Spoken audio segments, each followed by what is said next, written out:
ating lahat. Purihin po ang Panginoon. So sa umaga pong ito, ang ating pong tema ay may pamagat na maging banal at makadiyos. Sige po, tayo po ay tumayong lahat. Kung kayo po ay may Biblia, samahan niyo po ako sa 2 Pedro chapter 3 verse 10.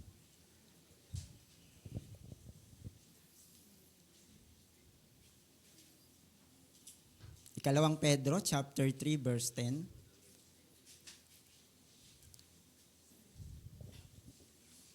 Sabi po dito, ngunit ang araw ng Panginoon ay darating tulad ng isang magnanakaw. Sa araw na iyon, ang kalangitan ay biglang mawawala kasabay ng isang malakas na ugong. Matutupok ang araw, buwan at mga bituin. Ang mundo at ang lahat ng mga bagay na naririto ay mawawala.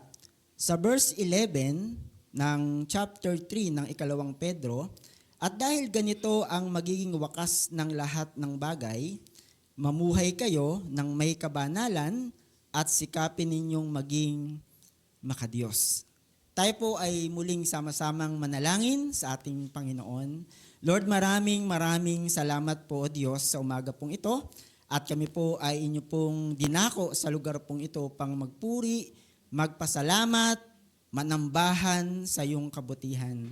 Patawad po, O Diyos, sa aming pong mga pagkukulang, sa aming pong mga kahinaan, sa aming pong mga kasalanan, Panginoon, at maging marapat po kami, O Diyos, sa inyo pong banal na gawain. Anumang tangka at gagawin ng aming pong kaaway, ay patuloy po naming sinisira sa pangalan po ni Jesus. Kayo ang matanyag, kayo ang mapapurihan, kayo ang patuloy na maitaas. Salamat po, Diyos, pagpalain niyo po ang inyo pong mga salita sa umaga pong ito. Ito pong aming pong panalangin sa pangalan po ni Jesus. Amen at amen. Sige po, tayo po ay makakaupo na. Maging banal at makadiyos. Magandang umaga po sa ating lahat. Maging sa naaabot po ng online ng service pong ito. At salamat po sa Panginoon. Alam ko po na mayroon pong mensahe ang Diyos sa atin sa umaga pong ito. So malino po ang sinasabi po ng Biblia na tayo po ay hindi po tagalupa, tayo po ay tagalangit. Sige po, tingnan po natin, balikan po natin yung ating pong binasa. Next slide po. Diyan po sinasabi po sa verse 10, no po, ang araw po ng Panginoon ay darating na tulad ng isang magnanakaw. Kailan ho ba dumarating ang isang magnanakaw? Hindi ho natin alam kung kailan ito darating. At wala po magnanakaw na siya po ay magpapaalam sa atin upang tayo po ay pagnakawan. Tama po ba? Ang magnanakaw ay dumarating nang hindi po natin alam.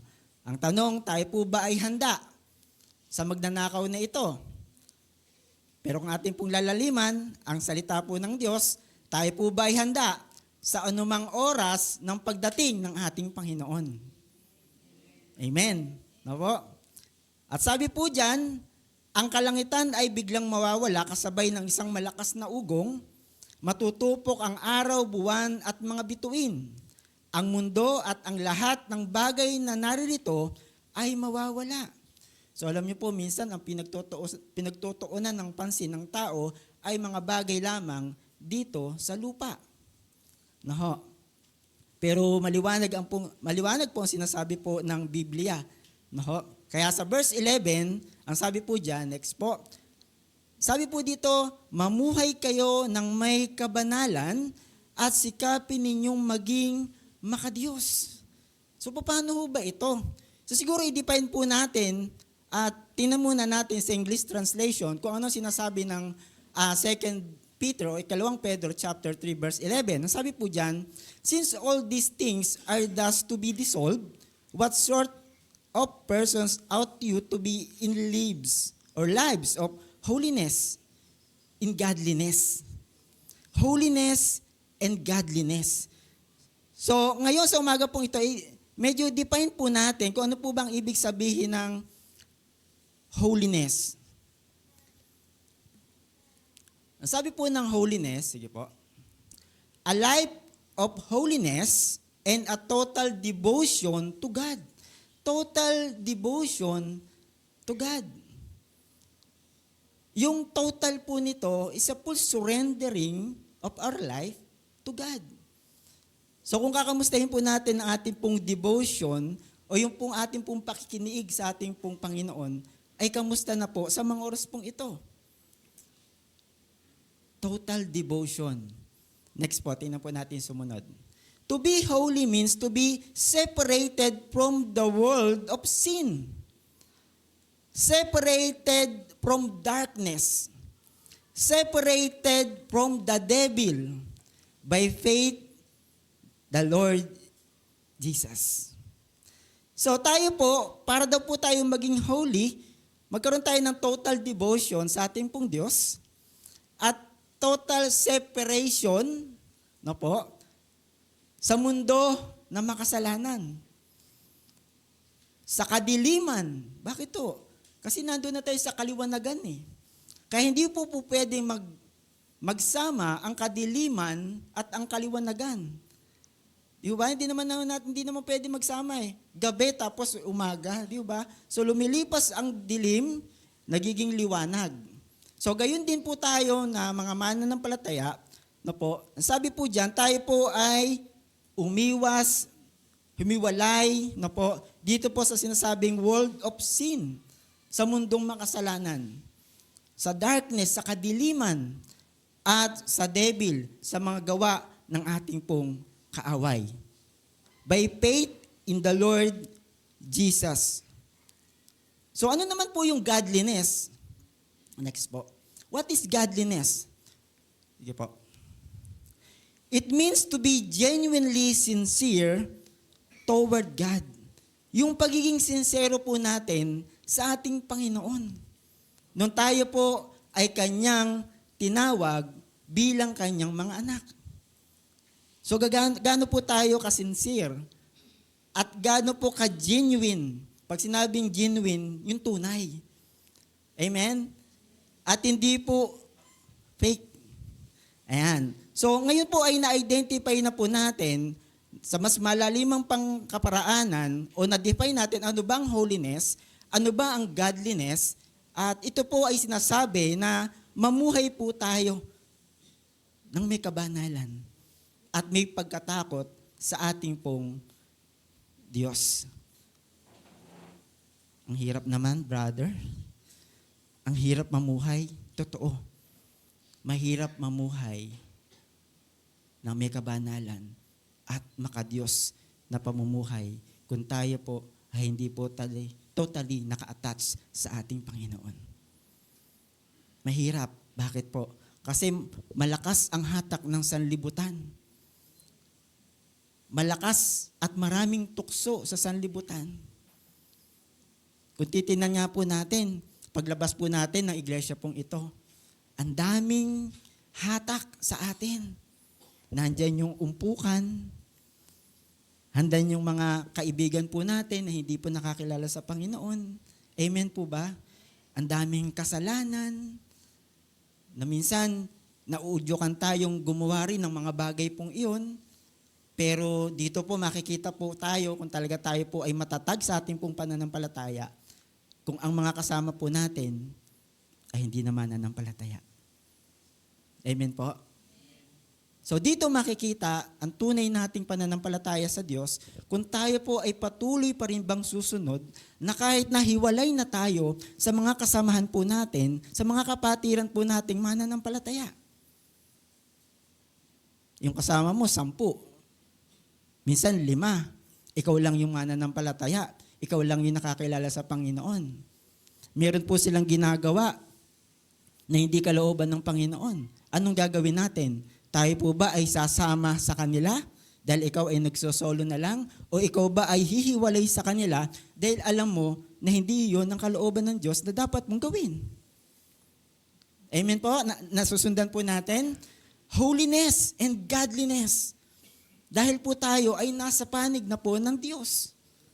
Pero kung minsan, ang nangyayari, tayo nga po, dahil nga sa ating pong kahinaan, dahil po sa ating pong weaknesses, na po, may mga weaknesses po tayo, Dahil hindi ganun ka-strong yung ating faith, tayo po minsan ay nadadala ng sanlibutang ito. Kaya minsan, at kadalasan nangyayari, yung ating pong testimony ay nasisira. Hello? Andyan pa ba tayo?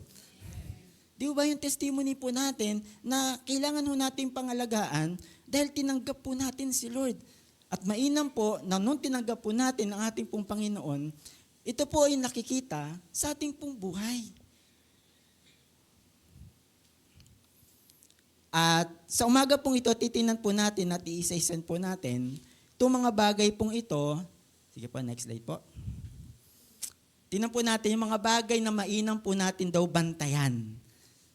So gaya po ng ating po mga alagang hayop, dapat po nating bantayan, baka mawala. Sige po, next po.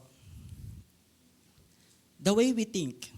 Sa mga oras pong ito, ano po yung nasa isip po natin? Kung ating pong babalikan, pag nagme-meditate po tayo, sa oras na tayo po ay nag-iisa, sa oras na tayo po ay nananalangin, ano po ang ating pong nasa isip? Ito po ba ay nandito sa sanlibutang ito o mga bagay na panglangit?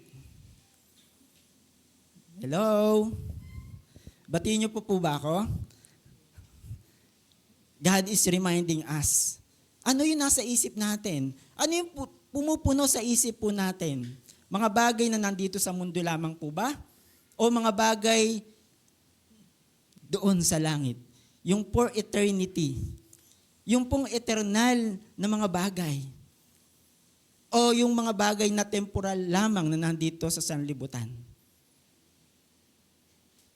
Magkaiba po ang eternal sa temporal. So, kung atin pong titingnan, kung pwede ko lang hong basahin ang inyo pong mga isip, sasabihin ko po kung ano ang inyo pong nasa isip. Subalit tayo lamang pong nakakaalam po nito, ang bawat isa po sa atin at ang ating pong Panginoon. At nawa ay matagpuan po tayo ng ating pong Panginoon sa mga oras pong ito at sa mga darating pang mga araw ng ating pong pinagpupukusan ng ating pong kaisipan ay ang mga bagay na panlangit. Next po. Ang sabi po ng Colossus 3, 1 and 2, binuhay kayong muli na kasama ni Kristo, kaya't ang pagtuunan ninyo ng isip ay ang mga bagay na nasa langit, na kinaroroonan ni Kristo na nakaupo sa kanan ng Diyos. Ang mga bagay na panlangit ang isaisip ninyo, hindi ang mga bagay na panlupa. So ito po ay maliwanag sa umaga pong ito na patuloy na ipinauunawa po sa atin ng ating pong Panginoon kung ano po ang dapat maging isipan ng isang matatag na sa Panginoon. Hindi ang mga bagay na panlupa, kundi mga bagay na panlangit. Kaya nga po sa umaga, tingnan po natin. Kaninang umaga, pagagising po natin, ano agad nasa isip po natin? Mga bagay na panlangit o mga bagay na panlupa? Ano yung nag-uunahan sa isip po natin? Pag umaga, pagising natin, pagmulat ng ating po mga mata, tayo na po ang makakasagot po niyan. At kahit sabihin natin sa ating katabi, hindi bagay na panlangit. Alam ni Lord kung tayo po ay nagsasabi ng totoo. Pero this morning, tayo po ay pinapaalalahanan ng ating Panginoon na hindi tayo panlupa. Sabi mo sa katabi mo, panlangit ka. Tagalangit ho tayo. Hindi ho tayo tagalupa. We are just temporal. Tayo po ay pansamantala lamang dito sa lupa. 70 years old, 80 years old, 90, 100 years old na nabubuhay dito sa lupa. And after that, saan na po natin gugugulin? Di po ba? Kaya salamat sa Panginoon, tayo po ay patuloy na nare-remind ng ating Panginoon. At sa pag-remind pong ito, tayo po ay patuloy na natututo. Ano ba ang mga bagay na spiritual? Ano ba ang mga bagay na temporal? Maliwanag po ang sinasabi po ng Panginoon sa atin sa umaga pong ito. Ng mga bagay na isa-isip po natin ay mga bagay na pangwalang hanggan. Next po, tingnan po natin. Next slide. Sa verse 3, sapagkat namatay na kayo at ang inyong tunay na buhay ay natatago sa Diyos kasama ni Kristo. Si Kristo ang inyong buhay. At kapag siya'y nahayag na, mahayag din kayong kasama niya at makakahati sa kanyang karangalan. Kay Kristo tayo. Amen. Sa Panginoon tayo. Dahil tinawag ho tayo ng Panginoon. Meron tayong divine purpose kung bakit po natin nakilala ang Diyos. Hindi para sumunod sa sanlibutang ito. Kaya nga sabi po ng Biblia, mag-iba na tayo ng isip. Alamin natin kung ano yung kalooban ng Panginoon sa ating po mga buhay. Hindi ang sanlibutang ito, kundi ano ang kalooban ng ating Panginoon. Andiyan pa ho tayo. The way we think. Mamaya may exam. Joke lang. Mga bagay na isi-isip po natin ay mga bagay na panlangit. Next po. The way we speak. Paano tayo magsalita? Ano po yung bumubukal sa ating po mga labi kapag tayo ay nagsasalita? Ito po ba, naririnig po ba ng mga kausap po natin na, uy, itong taong to, makadiyos. Kasi magsalita pa lang, alam mo na eh. No? Alam mo na, ay makadiyos yan. Bakit? Kasi puro biblical verses, yung sa Bible verses, nakasulat sa Bible. Tapos praise God. God bless. Diba? So, na-identify ang isang Kristiyano na, uy, talagang Kristiyano to. Yung kabila, ibang side naman, Kristiyano ba talaga yan? Hindi ko nakakitaan na siya ay makadiyos. Hello? Batiin niyo pa ako? The way we speak. Paano tayo magsalita? Minsan, makapagsalita lamang po ang isang tao kahit nakakasakit ng damdamin. Kaya mainam po na kung tayo po ay magsasalita, pakaisipin po muna natin kung ano yung dapat po nating sabihin para hindi ho tayo nakakasakit ng damdamin. Ang masama pa nun, ang nasaktan po na damdamin ay yung best friend mo, yung kaibigan mo. Kasi parang ang nangyari, hindi ganun yung pag-iisip natin kung paano natin sasabihin sa kanya. Basta nakapagsalita lang ho tayo. Di ba?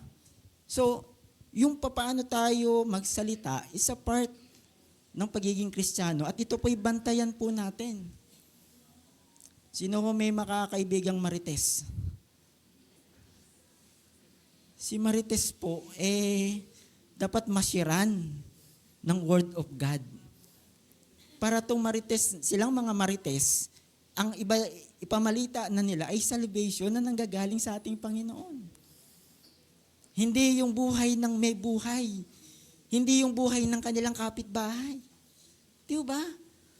Kaya kung ang sasabihin po natin ay hindi naman makakatulong sa ating pong kapwa, mas maganda, wag na lang tayo magsalita. Kasi hindi naman ho sila mapapagpala eh. Tama po ba? Pero kung sila po ay mapapalakas, sila po ay mabe-bless sa ating pong sasabihin, sabihin po natin. At lalong-lalo na, ang maitataas po natin ang ating pong Panginoon. Amen po ba? Kaya kung tayo po ay magsasalita, minsan gumamit po tayo ng tamang word o tamang salita. Kasi po, halimbawang sa probinsya, alam naman po natin na maraming hayop dun no? Marami silang alagang hayop. May nagsalita, o yung mga kahayupan ninyo. Palang ang tamang pananalita pala ay, ayusin nyo nga yung mga alaga nyong hayop. Tama po ba? Kaya yung tamang gamit ng pananalita, sana po ay magamit po natin. No po? Hindi po yung makakapagpababa, makakapagpabagsak ng isang tao, kundi makakapag-uplift, no? Magkakaroon siya ng lakas ng loob, ng encouragement, na kapag ka ikaw ay nagsalita, makikita po yung wisdom na nanggagaling sa Panginoon. Kaya nga sabi po nung ibang sigurong kakilala natin, uy, ang sarap kausap niyan. Bakit? Kasi pagkausap ko yan, gumagaan yung pakiramdam ko. Bakit? Kasi lagi niya sinasabi, si Lord, puro si Lord yung sinasabi niya. Amen? Kasi ang laman ng kaisipan mo ay ang Panginoon. Ang mga bagay na panlangit. Imbis na ikaw ay makapag-encourage, dahil nga wrong choose of word, no? Maling paggamit ng pananalita, imbis na maka-encourage ka, nakaka-discourage pa. Kaya nga yung kabilang side na sabi, ayokong kausap yung taong yan. Bakit? Naku, puro discouragement. Wala akong nakitang magandang sinabi niyan. Diba? So bantayan ho natin kung ano po yung lumalabas sa ating po mga labi, sa ating po mga bibig. No? At sana po, ito po ay makakapagbigay ng encouragement sa mga taong nadi-discourage. Amen po ba? Kaya nga tayo, gustong-gusto tayong kausapin ng mga kaibigan ho natin. Dahil may napupulot silang aral, na-encourage sila, na-enlighten sila kapag ho tayo ay nagsasalita.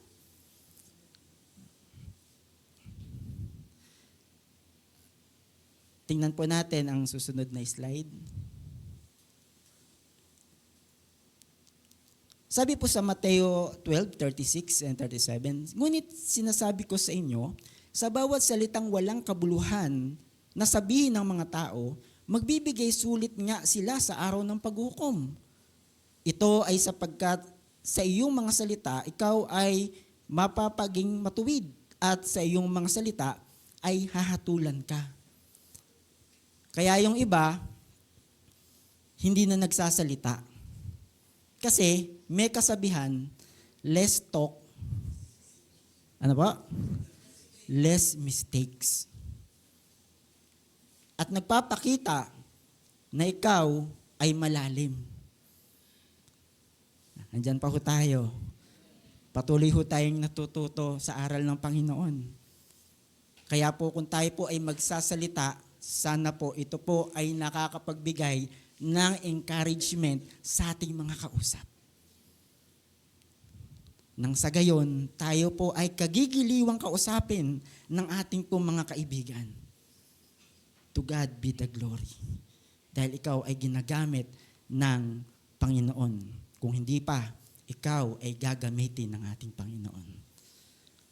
Next po. Kawikaan 13, verse 3. Ang taong maingat sa pagsasalita ay nag-iingat ng kanyang buhay. Ngunit ang taong madaldal, dulot sa sarili ay kapahamakan. Pag-isipan muna po natin kung tayo po ba ay makaka-encourage o tayo po ba ay makaka-discourage. Kailangan po ng masusing pag-iisip kung ano ang ating pong sasabihin.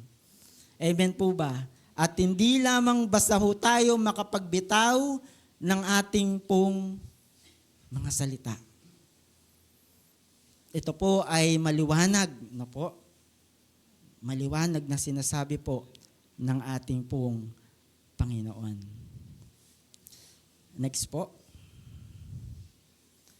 The way we work. Yung mga gawa po natin.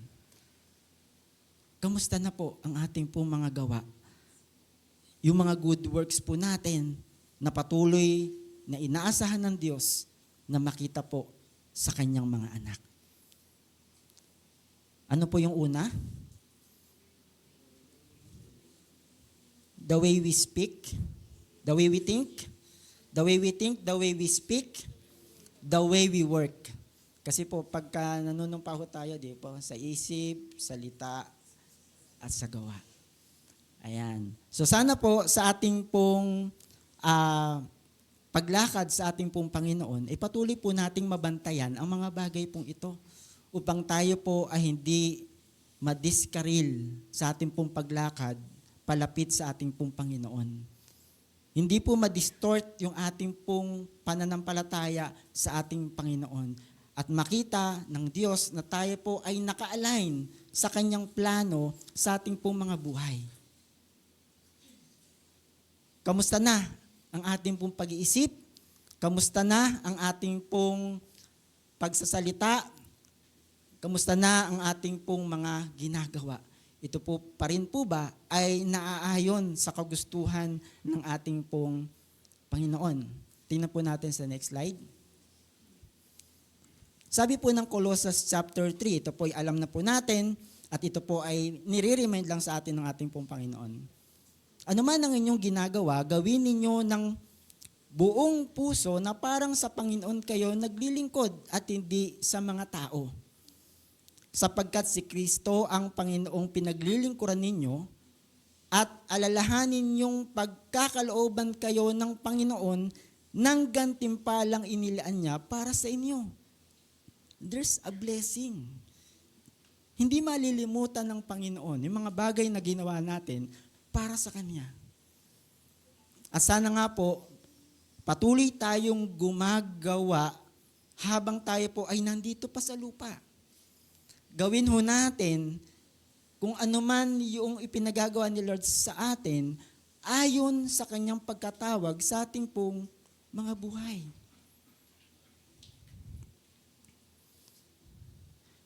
Verse 25. Ang mga gumagawa ng masama ay pagbabayarin sa kasamaang kanilang ginawa, sapagkat ang Diyos ay walang kinikilingan. Hindi po natin pwedeng suhulan ang Diyos. Ang tama sa Diyos ay tama. Ang mali ay mali. So binigyan ho tayo ng Diyos ng wisdom, binigyan ho tayo ng Diyos ng karunungan, at alam po natin ito po ay galing po sa Diyos. Ano man ang ipinagagawa po sa atin ng Panginoon, nung tayo po ay tinawag niya, ay patuloy ho sana po nating maganap po ito. Hindi bukas eh. Bakit? Hindi ho natin alam kung buhay pa tayo bukas. Tama po ba? Hindi ho natin alam kung sa isang taon buhay pa tayo. Hindi ho natin alam na aabot pa ba tayo ng 2024? Di ba? Lalampasan ho ba natin ang taong 2024? Mamimit pa ho ba natin ang taong 2025? Hindi ho natin alam. Hindi ho natin alam. Yan sabi, huwag mong akalain na ikaw ay nakatayo, baka ikaw ay mabuwal. Kaya lagi tayong umasa at manalangin sa ating pong Diyos. Huwag natin sabihin, huwag natin pagmalaki, malakas ako ngayon. Bukas. Ang faith po natin ay continuous. Ang prayer po natin ay continuous. Ang pagsunod po natin sa Lord ay continuous. Patuloy ho. Hindi lamang po pag may problema ho tayo, tsaka ho tayo lalapit sa Lord. Tama po ba? Pero ganun pa man, kung minsan nalineglect po natin o nakakalimutan ho natin tumawag sa Panginoon, humingi ng patawad sa Panginoon dahil sa ating pong pagkukulang, nandyan pa rin ang Diyos na dalawang kamay na naghihintay sa ating pong pagbabalik. Kaya minsan nililibang ho tayo ng ating kaaway sa sanlibutan ito. Kamukha ng pagtukso ni Satanas sa ating Panginoon. Nung 3 beses po siyang tinukso ng dyablo. At sana, sa mga oras pong ito, ay walang nahuhulog sa patibong ng ating pong kaaway. Kung si Lord nga, hindi na nakaligtas eh. nung pagtukso ng kaaway, di ba? Tama po ba? Tayo pa kaya? Tayo pa kaya? Hindi ho tayo exempted. Si Lord Jesus hindi po naging exempted. Siya po ay tinukso ng ating pong kaaway 3 times. Sana po, gaya po ng ating pong Panginoon na siya po ay naging mananagumpay doon sa 3 pagsubok na iyon, I pray ng bawat isa po sa atin, sa paglapit ng ating pong kaaway, tayo rin po ay maging mananagumpay. Wala ng amen.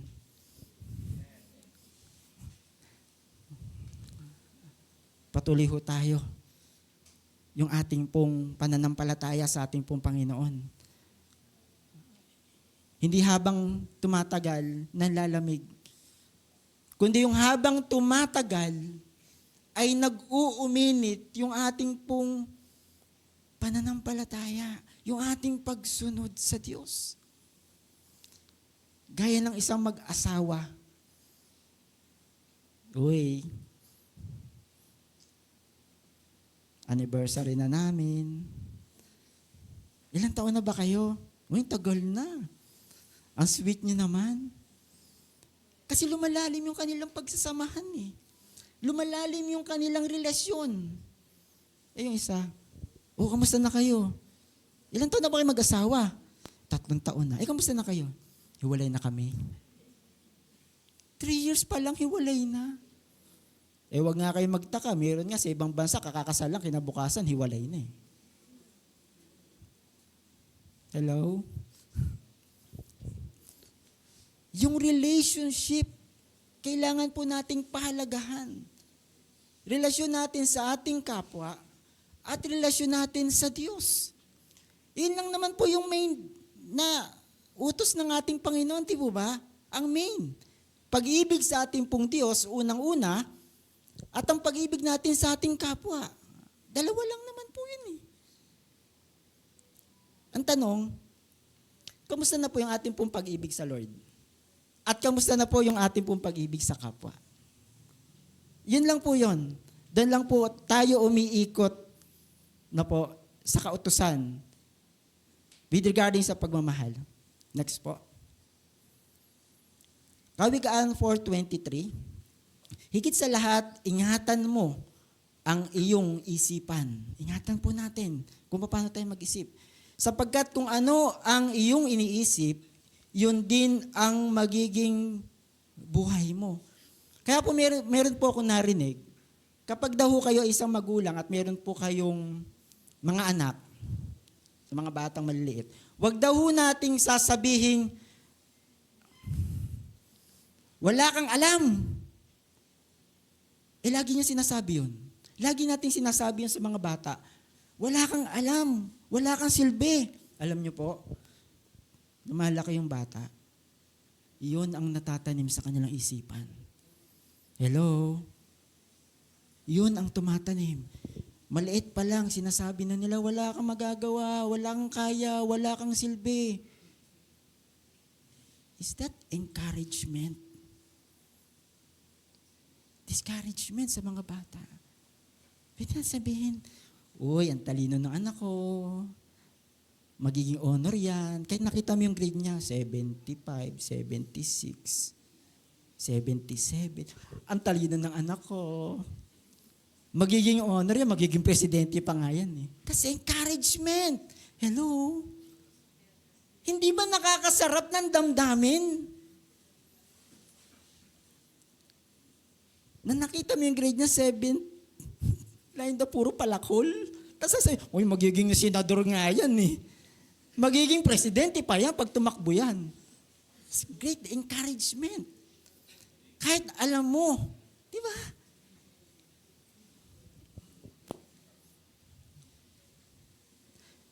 Kaya kung ano daw iniisip po natin, ay, nanghihina ako. Ay, manghihina ka nga.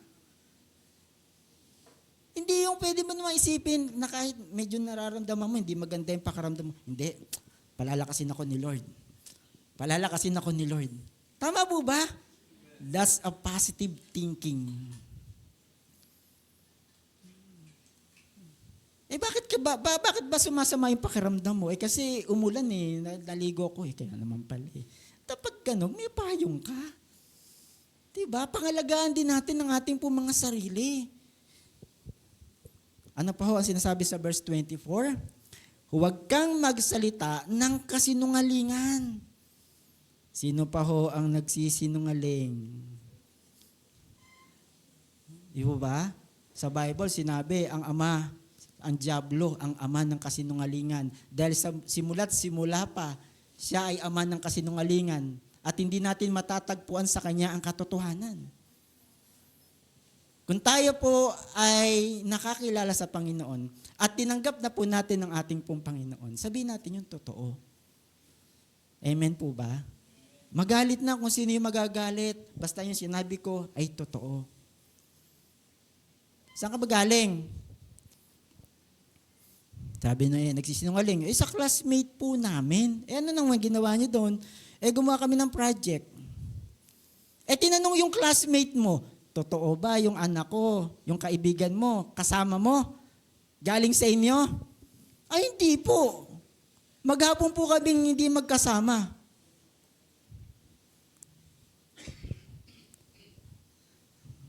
Ano totoo?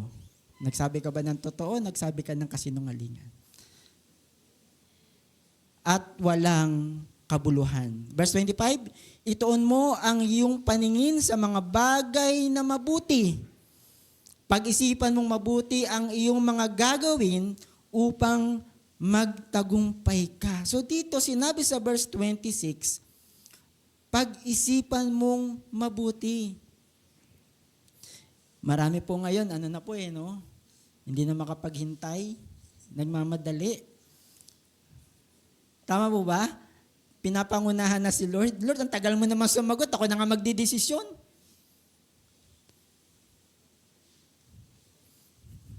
Nung resulta, dahil hindi niya nahintay yung sign ng Panginoon, yung kalooban ng Panginoon.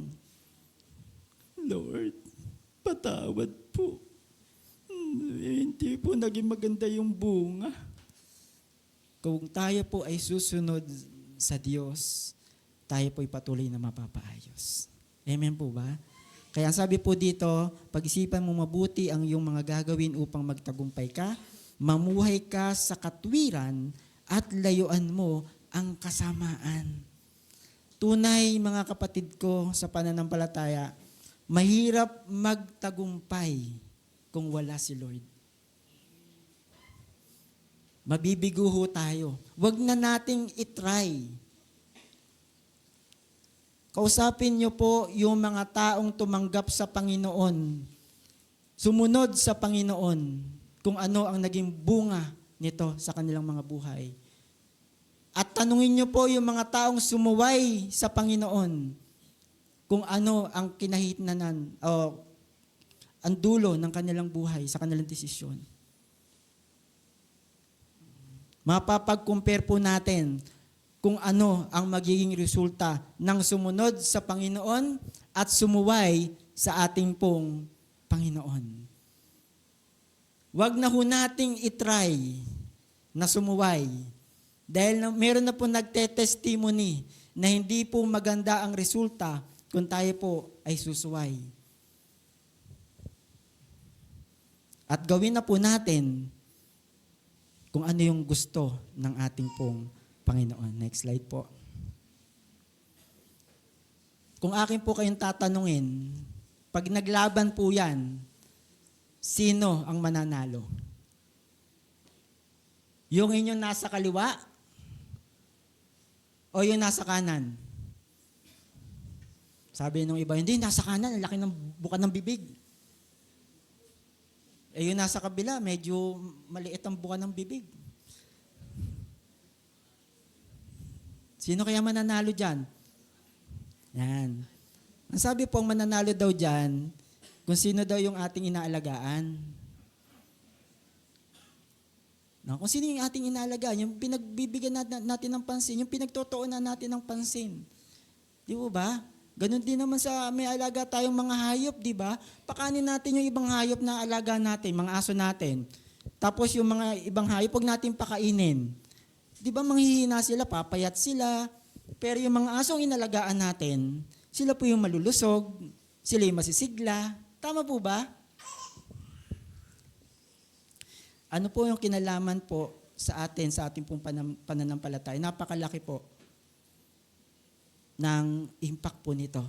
Sana po alam po natin kung sino yung patuloy po nating inaalagaan at pinapansin at pinagtutuunan ng ating pong atensyon. Next slide po. Roma chapter 8, verse 5, hanggang sa mga sumusunod. Ang mga namumuhay ayon sa hilig ng laman ay walang pinapahalagahan kundi ang mga bagay na ukol sa laman. Ngunit ang mga namumuhay ayon sa Espiritu ay nagpapahalaga sa mga bagay na espiritual. Ang pagsunod sa hilig ng laman ay naghahatid ng kamatayan. Ngunit ang pagsunod sa Espiritu ay nagdudulot ng buhay at kapayapaan. Ano yung gusto po natin dito? Yung mamuhay ho tayo ayon sa Espiritu o namumuhay ho tayo ayon sa laman? Siyempre, ang sagot po natin, gusto po namin yung mamuhay ayon sa Espiritu. Mga spiritual na bagay. Pero alam nyo, kahit hindi ho tayo sumagot, verbal, ito po ay makikita sa ating aksyon, sa ating desisyon, sa pinagtutuunan po natin ng pansin. Kahit hindi ho tayo sumagot. At nawa sa umaga pong ito, ay patuloy na makita ng ating Panginoon, yung ating po mga puso, ay nakatuon sa mga bagay na panlangit, sa mga bagay na spiritual. Dahil tayo po ay anak ng Diyos.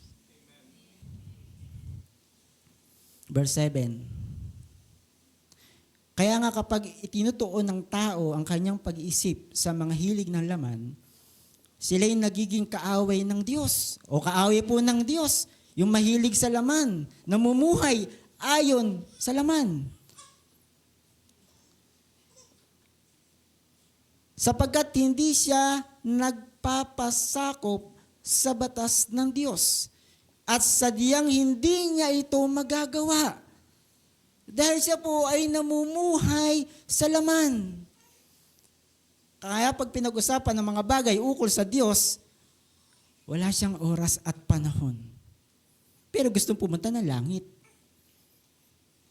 Hello? Araw ng pagsamba, linggo. Ilang oras lang pong ating ibibigay, pero minsan, tayo no? Parang gusto na nating umuwi. Tapos pag dinanong tayo, ikaw ba gusto mong pumunta ng langit? Amen!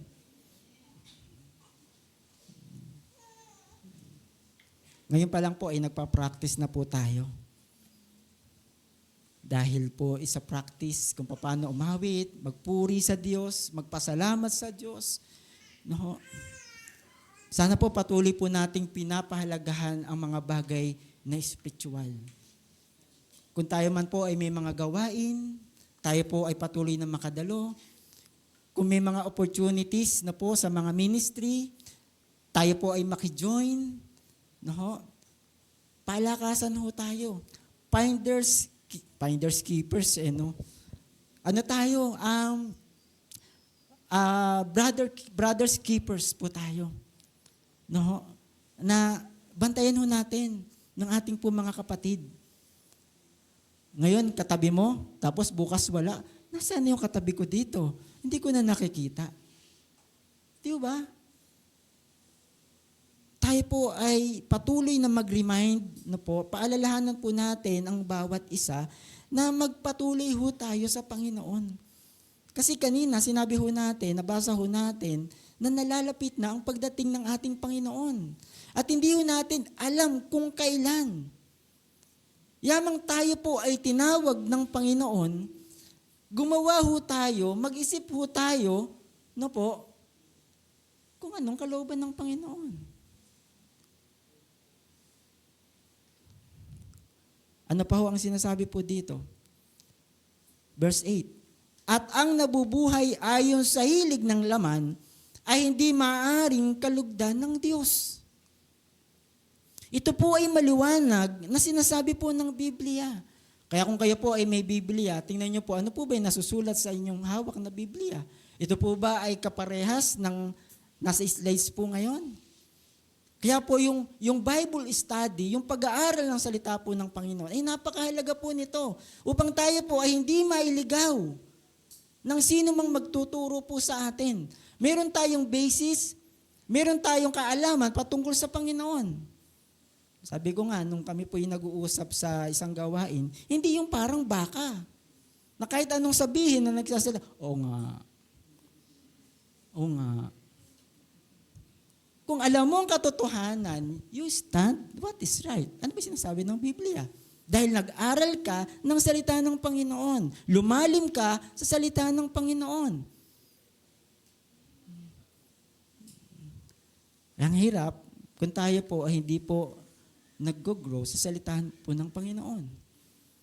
Kaya po napakahalaga kung may mga gawain, face-to-face ho ito, online man ho ito, sana po ay patuloy ho tayong makatalo. Maka-attend ho tayo. Minsan ay pagpapalit ho natin yung mga gawain, no po, mga bagay na nandito po sa lupa. Sige po. Next slide. Ito po yung kaninang ating pong binasa no po sa ikalawang Pedro chapter 3 verse 10. Gusto ko lang pong balikan sa verse 10. Sabi, ngunit ang araw ng Panginoon ay darating tulad ng isang magnanakaw. Sa araw na iyon, ang kalangitan ay biglang mawawala kasabay ng isang malakas na ugong. Matutupok ang araw, buwan at mga bituin. Ang mundo at ang lahat ng mga bagay na narito ay mawawala. Ang mundo at ang lahat ng mga bagay na narito ay mawawala. Verse 11, at dahil ganito ang magiging wakas ng lahat ng bagay, mamuhay kayo ng may kabanalan at sikapin ninyong maging makadiyos.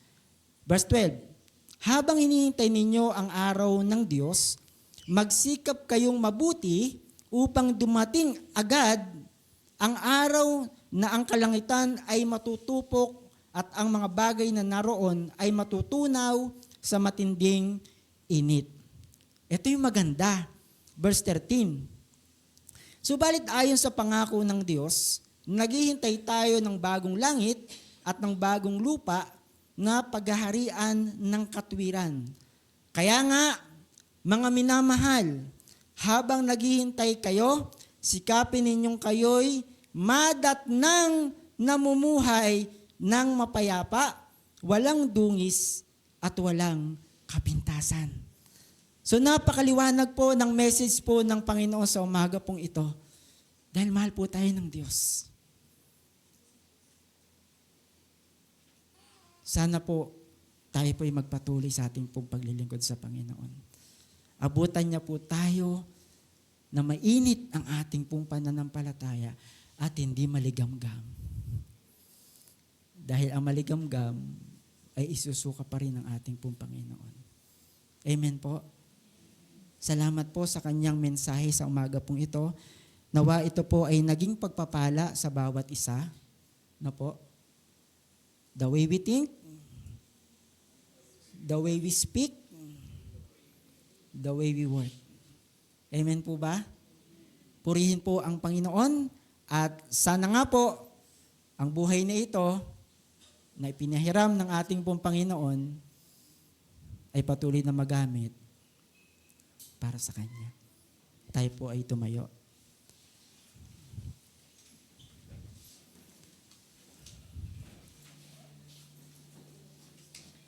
Alam niyo po, ito po yung katotohanan. Ang hirap sumunod sa Lord. Kung hindi ho natin ipupuli dedicate, isusurrender ang buhay na ito, hindi ho tayo totally makakasunod sa Panginoon. Sa umagang ito, patuloy po nating ipanalangin na tayo po ay makasunod sa Kanya. Ano man po yung pagkatawag niya sa atin, ano po yung ministry na binigay niya po sa atin, pinagkatiwala niya po sa atin, ay patuloy po natin maghanap. Dahil alam naman po natin na sa ating pong pagharap sa Kanya, tayo po'y magsusulit. Ipagbibigay sulit po natin ang buhay na ito na ipinahiram sa atin ng Diyos kung paano natin ginugol. At salamat sa Diyos sa umagang ito, sa Kanyang paalala, na kung paano tayo mamuhay. Mamuhay tayo ng may kabanalan at makadiyos na pamumuhay. Tayo pipatuloy na manalangin sa ating pong Panginoon. Hallelujah! Pinupuri po namin kayo, aming Diyos. Pinasasalamatan po namin kayo, aming Ama, sa iyong kabutihan sa aming po mga buhay. Tunay nga, O Diyos, na kayo na tumawag sa amin ay banal. Dapat rin po kami maging banal sa iyong harapan, Panginoon. Sa umagang ito, salamat sa iyong mga paalala, sa iyong mga salita namin pong napakinggan. At Lord, hindi lamang po namin ito mapakinggan, kundi ito po yung amin pong masapamuhay sa bawat araw, Panginoon. Kayo ang magningning, Panginoon. Kayo ang makilala, Panginoon, sa buhay po namin. At kami po ay maibaba, Panginoon Diyos. At sa iyo, kaibigan na nahirapan na makasunod sa ating Panginoon, baka hindi mo pa siya tinatanggap sa iyong buhay bilang Panginoon mo, sarili mong tagapagligtas. Sa mga oras pong ito, iniimbitahan kita na tanggapin ang ating Panginoon sa iyong buhay. Sabihin mo ang panalangin ito, Panginoong Jesus, sa mga oras na ito, inaamin ko, nahihirapan akong sumunod sa inyo. Inaamin ko na ako'y nagkasala. Inaamin ko ang aking po mga kahinaan. At kilala niyo po ako, Panginoon. Sa mga oras pong ito, inaamin ko na hirap ako.